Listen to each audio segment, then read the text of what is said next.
Max? Yeah? How you doing, darling? Do you know, I'm not doing too well, really. I'm not had the best couple of weeks. Oh, no. Hey, last Max, Monday, I really, Yeah. I want you to do something for me. Just clear your mind and tell me the first name that comes into your head, because that's him. That's the one. I'm thinking Frank. He's Frank to you, Francis professionally. I'm seeing him in a big corner office somewhere. High flyer, human rights lawyer, I think. Successful, Yeah. but with a heart. He's going to worship the ground you walk on. Oh, my God, he sounds fantastic. I really, really love Frank. I'm going to go and find him right now. Don't you want to know about his penis first? Hello and welcome to Let's Get Frank, the dating podcast presented by me, Bibi Lynch. I'm a journalist and broadcaster, and I've written for lots of the nationals, had columns in Red, Grazia and GQ, broadcast on BBC Radio, hosted a sex podcast called Good Sex, Bad Sex, and my last relationship ended the day after Diana died. I know. I should be an expert, but I can't even get a second date. So this is a podcast about my journey to find the love of my life, Francis, professionally. With the help of my sounding board and dating coach extraordinaire, Annabelle Knight, I'm going to find Frank, date Frank, and hopefully marry Frank. Good luck, everyone. Miss Annabelle Knight, I've missed you, our resident sex relationship dating coach, who's also a best-selling author and TV presenter with a range of sex toys. How are you? I think I'm a lot better than you are. How are you? Oh my God. So Rona, I'm so embarrassed. I'm the person who's got COVID in 2022. How did It's embarrassing, isn't it? I don't know. I was just licking I did tell you to stop. I was going to say, I did tell you to stop licking random objects in the public sphere. It's your own fault. Well, my search for Frank has taken me far and wide. And if it's been tonguey in any way, what a revolting start to a podcast. No, I've got Rona, but in a way the timing's great because, oh God, I wish you could see me. I know you've got a bit of a crush on me, and I know that you think I think you think I'm a 9.5 out of 10. Yeah, what's the score? I was going to go for perfect. Would you give me a 10? Would you give me a 10 normally? I'd say you're a 10 all day. That's very generous. Thank you. I'd give you a 3.3. And I'd be grateful. I couldn't even say 3.3. The insult was so ridiculous. I couldn't even get the 3 out. Anyway, I'm normally a 10. I'm normally a nutton. But, Rona has taken my face. I don't know what she's done to me. Anyway, I'm hideous. I feel terrible. But the timing is pretty great because I haven't got a date this week. I know. We're lucky you don't have a date, really. I don't think I could have done it. Although I think the voice might have got me to second base. Where is second base? Don't say penge. Where is second base? When you reach second base? I think that is manual stimulation using the hands. So any erogenous zone. First base now is waking up the morning after in the same bed as the person you met on a Tinder date. The talk about commitment is still there. So anyway, we haven't got a date. And that's good timing. But what we have got is you and I together talking about how I've been doing so far. So I've had 6 dates, and I wanted to ask you if we could take time out of your busy schedule. I'm not sure what it is that you do. And if we could, of us. And if we could just talk about kind of how it's been for you, where you think I may have done well, where you think I may have done appallingly and could do better. So is that okay with you?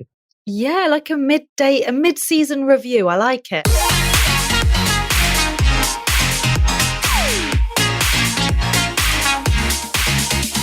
So why don't we start with, I loved our first Frank. Do you remember Nobel Peace Prize nominated lawyer Frank? I remember him so well. He was fantastic. And what a start to the series. I don't think you could have picked a better Frank for your first date. Do you remember much about the date? So I've got some notes here. Stop being so self-deprecating, said Annabelle Knight to Dame Bibi Lynch. What do you mean?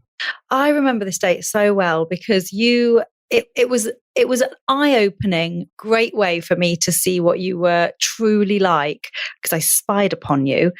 You can't have anything nice said about you, and you can't say anything nice about yourself, or at least you couldn't. And we started off with you in a very kind of self-deprecating place. It was lots of kind of jokes at your expense, and joking around and laughing is, it's wonderful and it's great. And his demeanor, I remember really clearly when you were making him laugh, he really lit up. But if it's constantly at your expense, it automatically puts you in a place of low status, and you want to start off on equal footing. Yeah. And why do I do it? Annabelle, why do I do it? You've gotten better at it.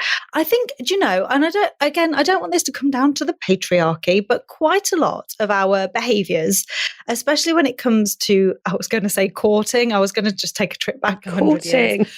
Courting. When it comes to courting, and when it comes to dating, it's still kind of almost taboo to have yourself together, to be independent, to not need anyone, because people like to feel needed. And if you're sat across the table from someone and you're saying, look, I pay my own bills, I pay my own rent, I survive on my own, I'm doing quite well, and X, Y, and Z, it can come across as, well, what role will I fulfill in your life?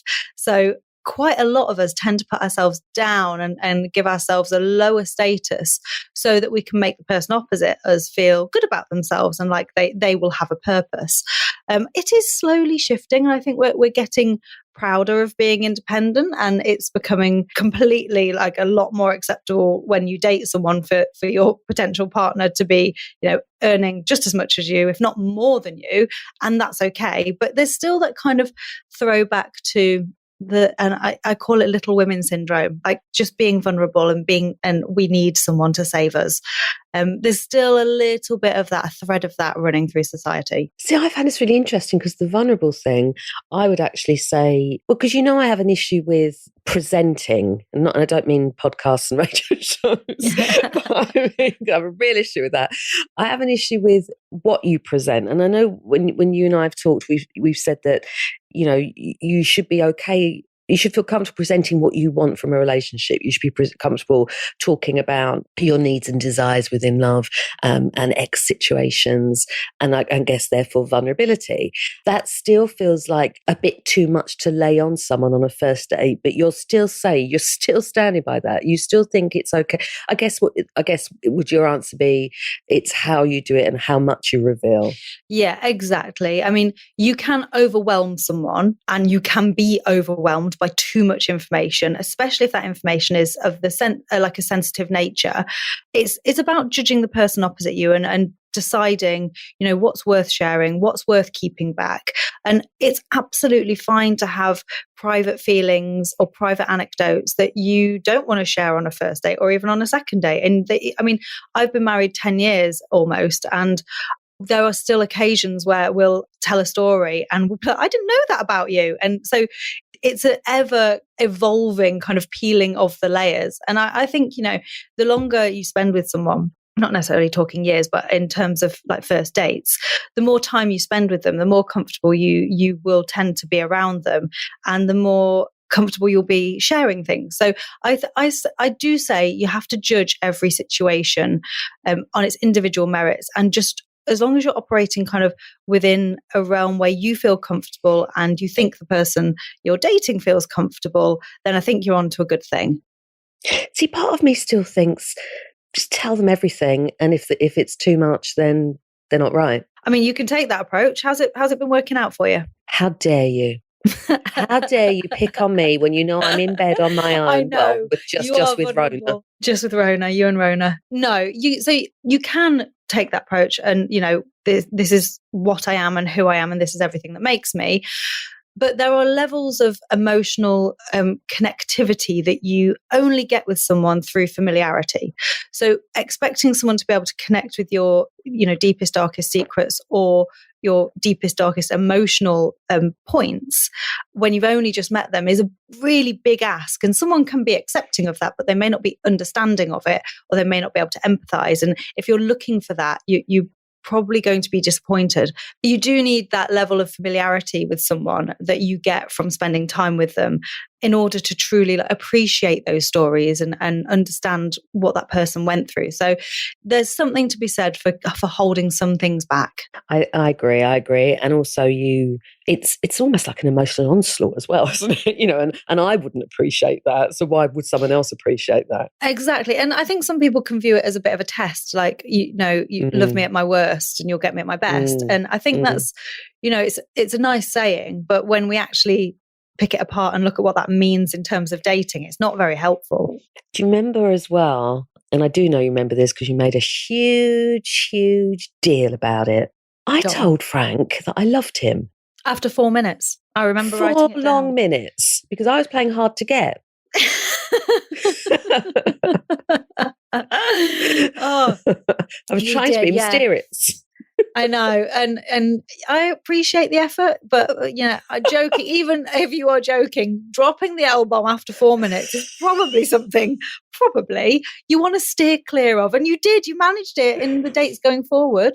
You didn't tell female Frankster that you loved her after however many seconds. I did in code. I blinked at her several times. Yeah, I think that the first date with First Frank was interesting because I guess this just would be the nature of the first date. It's like there was a lot going on in terms of me revealing myself to you, which we've kind of said. And actually, you've said this as well, that whole thing of, because I've been ruined, right? I've been ruined by, I'm a soul girl. I say girl, but obviously in the right lighting.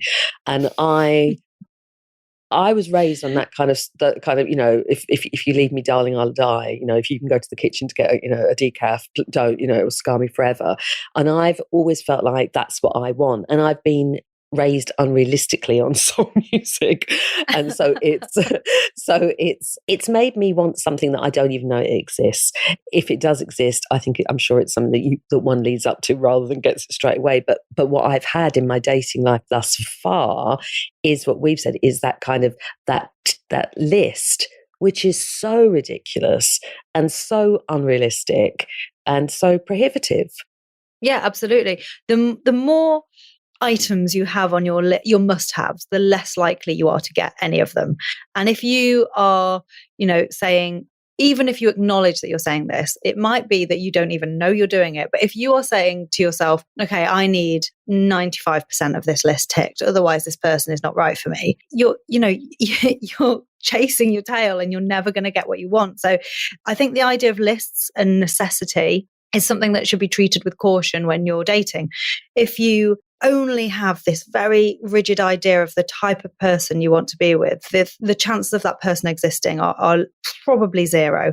So flexibility is really important. You can have qualities that you want, someone who is kind, someone who makes you laugh. But when we're getting down to the nitty gritty, like I remember speaking to a woman who was in a similar position to you. She'd been on lots of first dates and never really got to the second date. When we got chatting, her list of must-haves was, when she got to point number 11, I thought it was a joke. I was like, are you joking? She was like, no, I absolutely can't. And she would interview people as if they were fulfilling the position of, it was a job. They were trying to fulfill a position in her life. And they really wanted it. I just said to her, if you carry on dating like this, you will never meet anyone, because the first thing you're doing is making people feel inadequate. And that's not something they want. So, get rid of your list.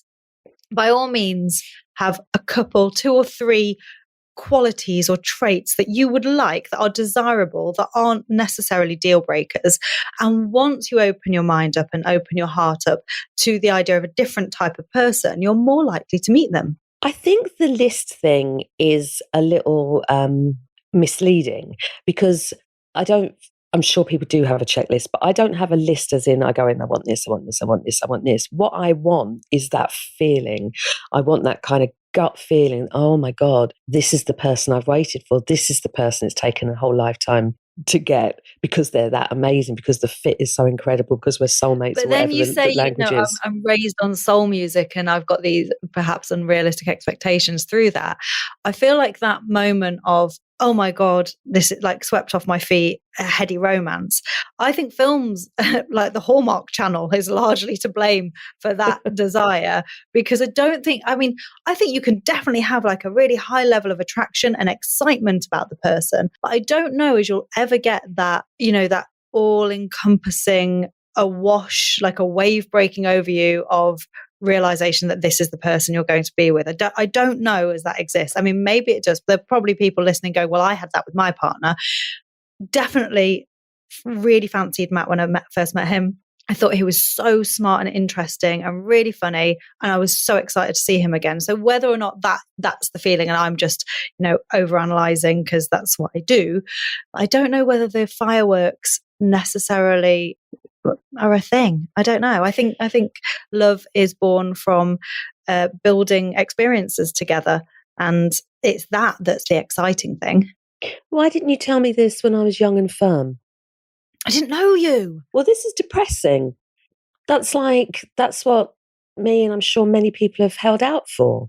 Well, I think if you repurpose the idea of the feeling, and instead of thinking, right, I want fireworks and I want this moment of clarity where it's everything else blurs into nothing and I just see this person. If you repurpose that idea to maybe lessen the intensity of the feeling to start with, I don't see why you can't have that, because that is essentially what it is. It's just distilled excitement.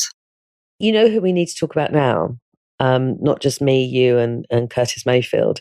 Frankster Frank, female Frankster Frank, straight, married to, well, she led me on. I think she led me on. The bitch. No,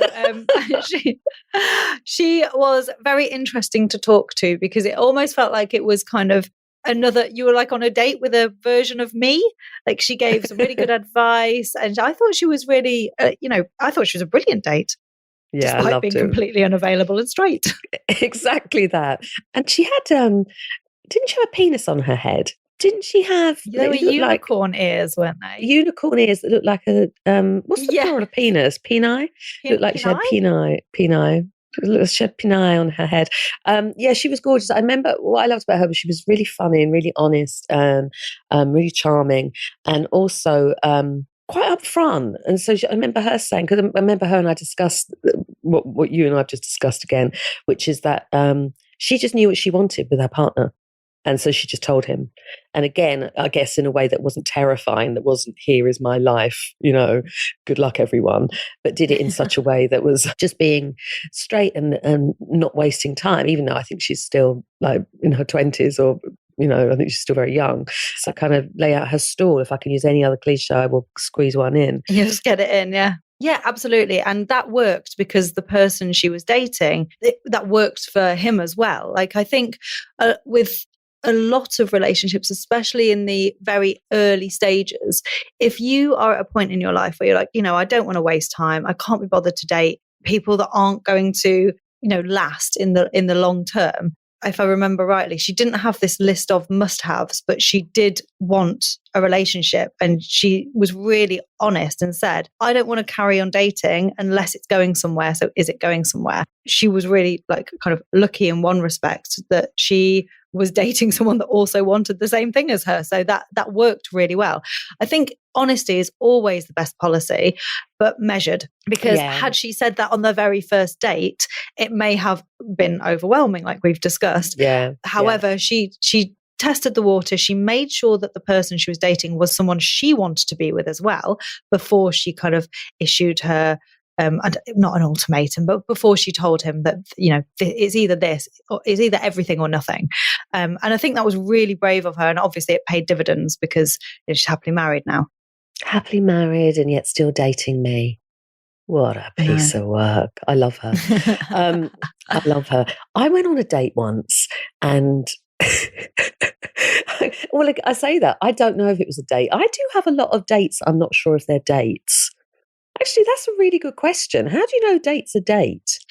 Oh my goodness. I've just had like a mental flash of some guy going, I was dating this woman, Bibi, but she really wasn't into me. And basically you've just never ever realized that you've been on a date.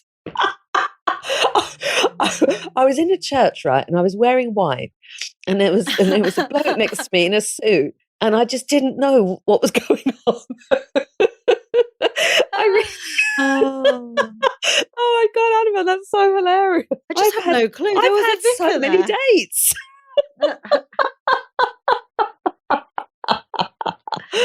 You're man. wild. Yeah, all crazy. Anyway, but I'm serious. If someone asks you out, how do you know if they're just asking you out as a friend for a drink or for a date? Because I'm now confused. Is this Rona? I mean, I love the idea of just saying it's a date. And then if they don't contest it, it's a date. And if they say, oh, as friends, then you know. Oh my God. You're far braver than I. I think I'm quite a brave person. I would say I'm quite a brave person, but I think I'm quite a pussy in some situations. Yeah, I went on a drink / who knows what it was date with a bloke, and I remember turning up at the bar, going into the bar, and I think he was outside on the phone, and we hadn't seen each other, and then he kind of saw me, and came in. And it was, chat, but not for long. And honestly, about 2 minutes in, he said, how did he do it? It was apropos of nothing. He actually went, oh, I've never been in love. Have you? Now that's setting your stall out, isn't it? It really is. It just begs so many questions. Did the opportunity never arise? I remember dating a guy once, and his serious relationship had ended like a few months before, and he was getting back in the dating game. And he too said, like, I've never been in love. I think we were on our 3rd date at the time. And I was like, hold on, when you were with your last partner for like 2 years? And he was like, yeah. And I was like, and you would, I'm really confused. So did you say you loved her? And he was like, oh yeah. What? So you basically just told me that you would be happy to lie to me for years, and that's that. So yeah, it didn't last. I didn't like that about him. I thought it was really dishonest, and it was just like, it kind of dressed him up to be all the things I don't like. I just had this idea of him like being too scared to tell her the truth, just going along with it. And then I didn't like the idea of some woman like thinking she was in a happy relationship while this guy just basically moved into a house and told her he loved her every day. And it was never true. I just none of it sat well with me. So yeah, it didn't last. And also, yeah, what do you believe? And also, if that is true and you haven't been in love, I guess what's the story behind that? And it's all, there's a lot in there, isn't there? Yeah, I've just thought I've had that twice. I've had 2 men say that to me. They've never been in love, and I don't think they've done it as a ruse. I don't think they've done it as but you're different. I don't think they've done it like that. Both of them had kids as well, and that, I don't know why that makes a difference to me, but it just feels like if you're going to be with someone and commit enough to have more than one child, wouldn't you want to love them? I mean, it depends what kind of love they're talking about. Like, are they talking about the type of love that you have for, I've got lots of separated friends that have children, and they still love their partner as the mother or the father of their child. I suppose there's different levels of love and different types of love. But to be on a date and say, I need to get my head around why that would be something that you would lead with, because it doesn't look good, really. I think it's just saying, so, doesn't matter how many Chardonnays you have here, sugar tits, this ain't going anywhere. I mean, maybe it's managing expectations, and they just see it as a way to say, like, well, this can I'm being happen, totally straight with you. You're not going to get what you need from me. Yeah, I mean, in some ways, then you have to applaud the honesty, but in other ways, I just think I just leave.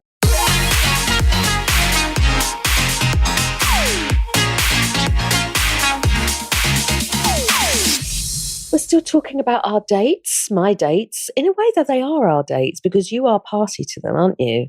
And I am. I get to sit in the corner. If it was IRL, you'd just be like, "Who's that weird woman behind a newspaper staring at us with a hat on, and sunglasses? She's indoors with the newspaper upside down, with a lovely pen in her hand." Oh, let's talk about Teacher Frank. He really made me nervous. I think he was nervous. Yeah, I do. I don't think he was nervous. I think he really was to start with. And I think not necessarily bravado, that's a negative word, but enthusiasm, took over. I definitely think he had a little bit of nerves to start with, but he was great, and he was, the accent was wonderful.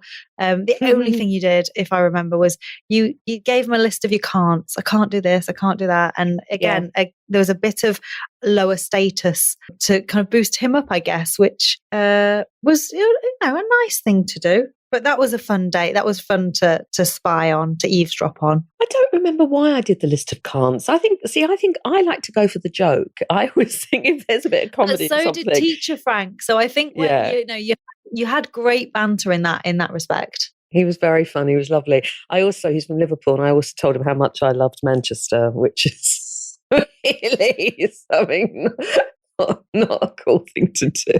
There definitely was a little bit of a pause after that, where I think he was gathering himself, steeling himself to carry on. With total respect to my absolutely gorgeous other Franks, he was the one that I was like, oh my God, he's really hot. So I quite fancy Teacher Frank, but don't tell him. And I feel that made me a little bit ridiculous on the date. So anything we kind of learned, do you know what I mean? I felt like I let down. I totally do. Let us both down. I can almost see in my mind's eye you like twirling a piece of hair around your finger and batting your eyelashes at and it. Not necessarily mine. Yeah. But yeah, you could definitely see, and you could hear it in your voice, that you were more enthusiastic about him than you had been the previous Franks. And you hadn't met the other Franks at that point, but if we compare that date to the ones going forward, you definitely had very open, very warm, very kind of interested body language. You made a lot of eye contact with him. I think you were flirty in not only your conversation, but also in your non-verbal communication as well. So your body language, like twiddling a piece of hair around your finger. I know it's cliche, but that's what we do when we're trying to signal to someone that we like them. Now, this has made me think of something else that you said before that I always thought was brilliant, which was you can almost have too much chemistry with someone because it kind of, it can hide red flags. Yes. So chemistry is, it's a must. It is fantastic. It makes the relationship world go round. And you don't really get to have a relationship with someone unless you've had or have chemistry with them. But be careful. I feel like all I'm doing is going, be careful, don't have a list, don't do that. I'm really taking the fun out of dating. But if your chemistry is so incredible, it will mean that you will overlook any potential little pitfalls or divots that you might have in the relationship.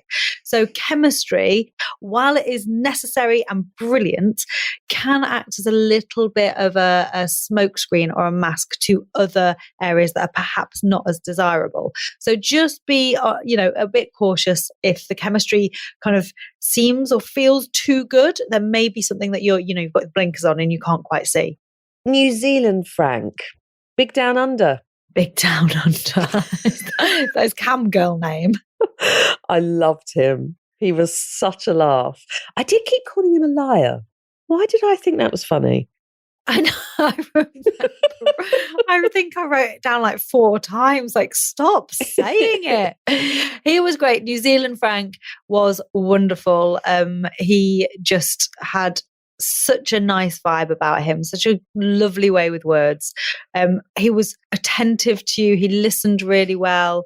And I remember the conversation getting naturally quite deep on that date, and it wasn't like forced, and it wasn't inappropriate. It just was it naturally evolved to that state. So I think that was a really nice element of that date.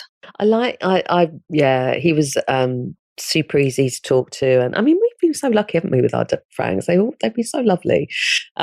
He was just super interesting and super interested. We were talking about emotional intelligence, and he was saying, I think he had like about 5 sisters or something, didn't he? And he was just saying, I was surrounded by girls. Emotional intelligence is something we talk about now, which, even 5 years ago, I don't know if people were talking about it. How important is it, and can it be taught? Absolutely important to be emotionally intelligent. And that's not just for relationships. Emotional intelligence and people that have good skills in it tend to do better and feel happier in lots of different relationships in their life. And that includes at work and it includes with family. If you think about any relationship you've got, you have to be able to read that person. You have to be able to communicate with that person in a way that suits them.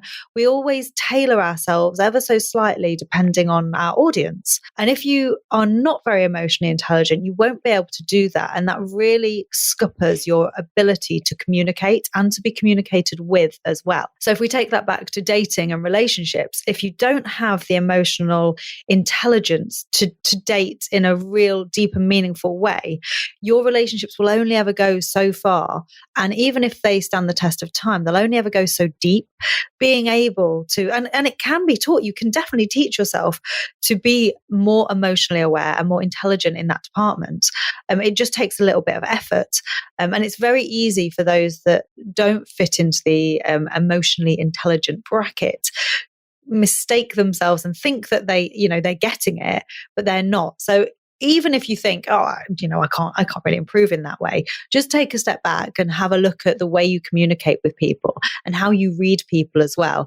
And just see if there's anything that you can observe that furthers your experience of them, because it's about getting the whole picture, not just a part of it. So is emotional intelligence just empathy? That's a really lovely way of looking at it. Yeah, empathy and understanding. It's also flexibility in your response to people.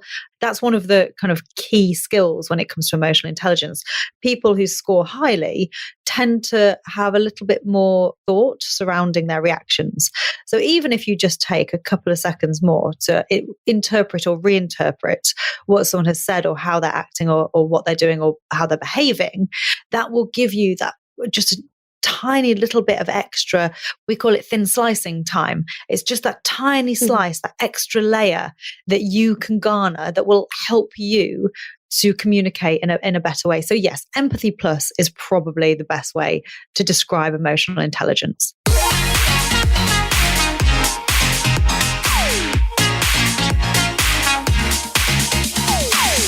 So date number 5 was with stripper Frank, and he was a really lovely bloke, super interesting background, and has done masses of things and is doing masses of things.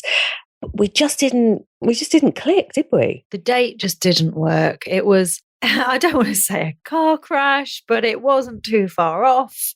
It was an experience that you have learnt from. And so for that, it's really valuable. But as far as like a successful date goes, I think this one would score the lowest on our scorecard. So I'll tell you what I thought I learnt from it, and you tell me what you thought I learnt from it. I think I learnt from it that I didn't want to appear rude in it.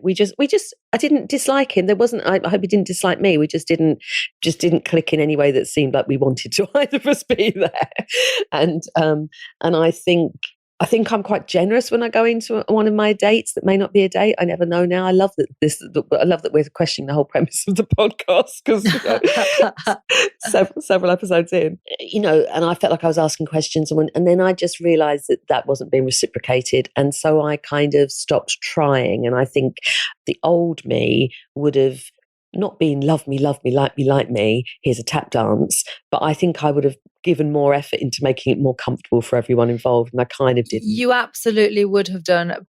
Previous to that date, past Bibi would have taken his kind of lack of enthusiasm and interest in you, and you would have tried to win him over. And if you couldn't win him over, you would have tried to make him happy by fitting into the mold that he kind of wanted you to be, which was interview, and he liked being interviewed, and you kind of did that a tiny bit, but there was definitely like a moment where you were just like, this is not working for me, and it was really good to see, because you didn't bend to what the date wanted to be.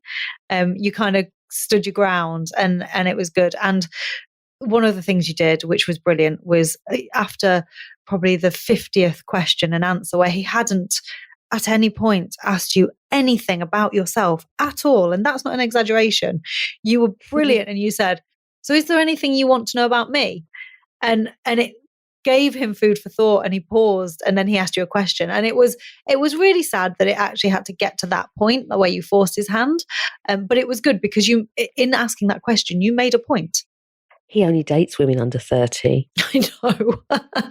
Guess what I'm not. Oh, that's just something that I find a lot of guys, when I've got a few friends that are actively dating, all in their mid-30s to late 30s and on, and the people, or a lot of people they're finding on dating apps especially, will list their kind of 30s, my older, my limit, and it's like you're 40, you're telling me you genuinely think that you're going to get on with someone half your age and they're going to want to date you?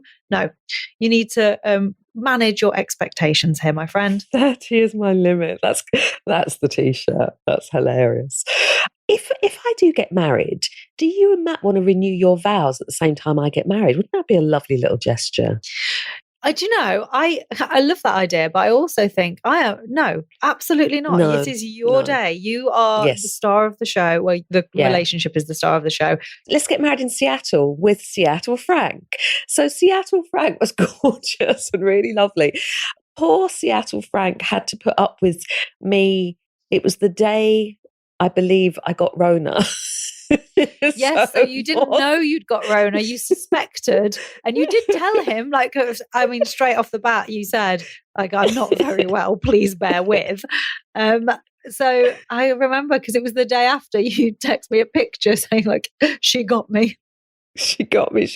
But he, I wasn't functioning properly, but he was lovely and charming, although he's got a girlfriend. I know he had a girlfriend, but I believe he was single when we booked him for the podcast, but it just took long to get him. Oh, bless him. But it's not surprising he got snapped up, because he was lovely, wasn't he?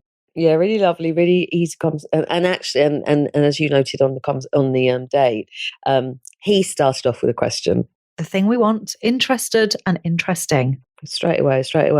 Yeah, I really liked him. What are our lessons from my date with Seattle Frank? Don't date someone with a girlfriend.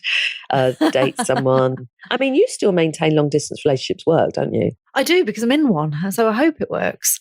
My husband currently lives in Morocco, so that's nice. But yeah, no, long distance relationships definitely can work. I think they work in one of two ways. Either you've been together for a really long time and you've got all of those building blocks that are really kind of sturdy and stoically in place, or you haven't been together very long and that's the relationship that's how it is from the word go, and you learn to be with one another in a long distance kind of setting. So it's either been together for a really long time or been together for not very long. In my experience, is how long distance works.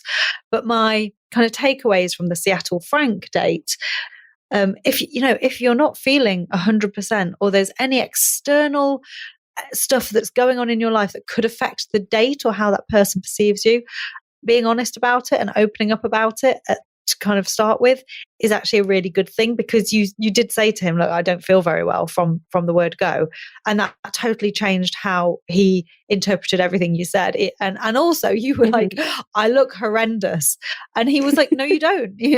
Not at all.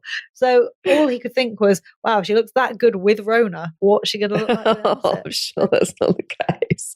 Can I ask you, if this is too personal, just tell me, just slam the mic down. You'll be surprised to hear that I've had therapy. No. I'm horribly insecure and jealous and all the ugly stuff.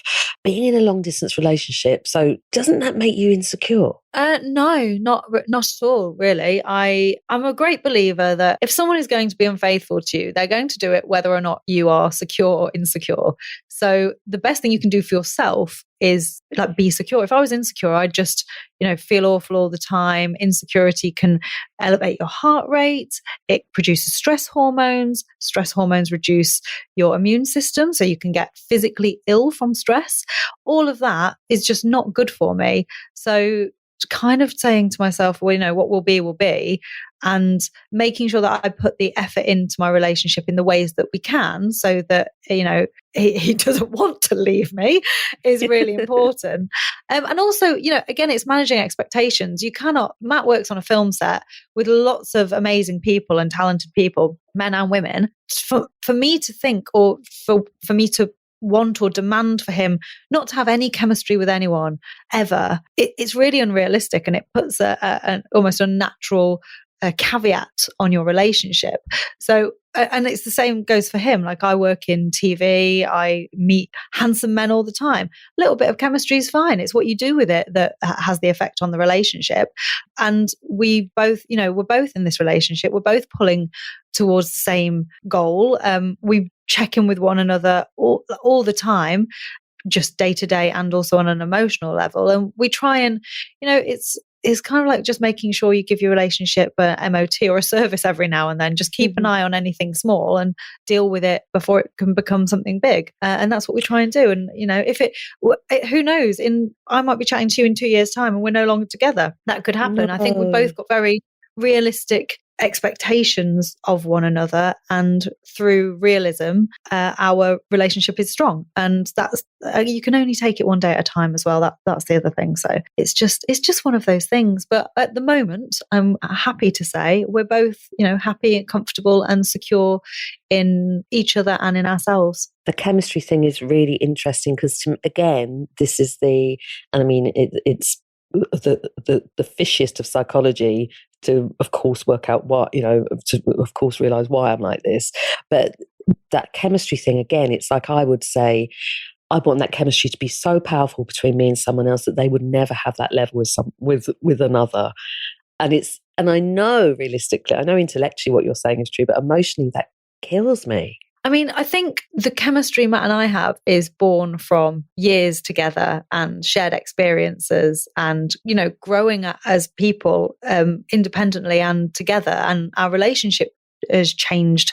We're not the same people we were a decade ago when we got together, but we have developed alongside one another, and our lives have become so kind of intertwined that we, that's kind of what a relationship is. And if Matt or me or myself was to have any chemistry with anyone, it would be superficial from kind of the beginning part of it.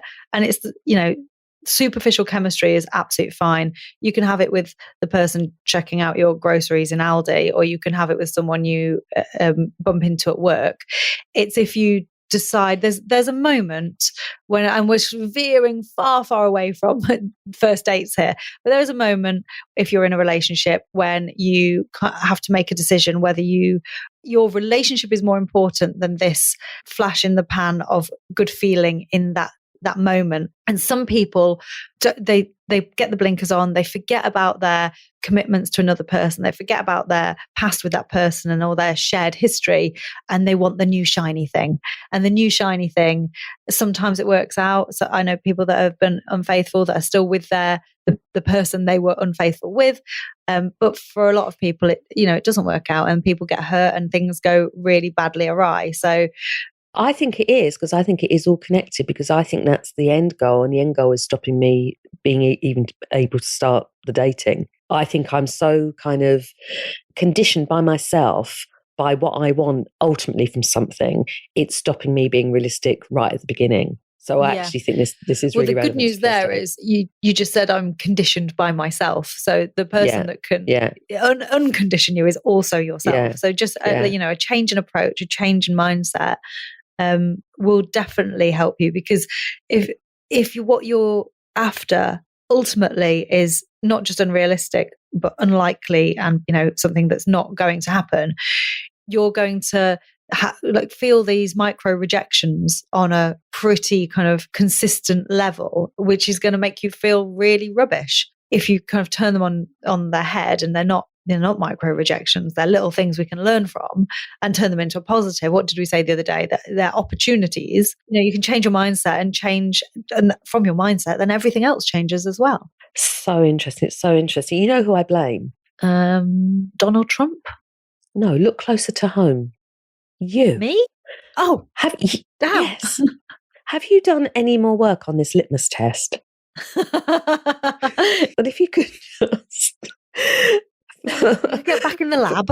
Yeah, for listeners of the podcast, you'll know that all I've asked Annabelle to do, just one thing, one little task, is just to create some kind of litmus test where my potential date victim, okay, just licks a piece of paper, and if it goes the colour that we need it to go, what colour did we decide? Then they're the one for me, and then we can just, dispense with all this. What colour would they be? Red for I want to say red for passion, yeah. But red traditionally is a warning sign. It's a red flag. So maybe we go green for go. So we have got, no, not green. I don't want to go green little piece of paper in my hand. So I have got 2 more dates. Are you excited? Are you psyched? How are you feeling? I am excited for both of them because every single date I get to listen to, I find something in you that has either changed or evolved. What we're going to end up with is a completely different Bibi when it comes to your approach to dating by the end of the podcast. And that just really excites me because it means that your chances of meeting someone and forming a deep connection with someone are so much greater. And that ultimately is what I want for you. Oh, bless you. I love that. And is that success to you? So not necessarily me walking down the aisle by episode 10, but success to you looks like? Success to me looks like Bibi enjoying spending time with a man that she finds both interesting and attractive, and that man reciprocating that attention. So that's what I would like. So that was our catch-up episode. That was our How's Dame Bibi Doing episode. That was our Quite Psyched Now episode. I'm looking forward to our remaining dates and seeing what I've learned and where I'm going to go and how much I'm going to weigh. Thank you so much to our brilliant dating coach, the fabulous Annabelle Knight. Thank you for listening. Please rate, subscribe, follow and leave us a review to help other people find us. And keep listening and join me next time in my running out of francs, maybe we need to change the name, quest to find the love of my life. See you then.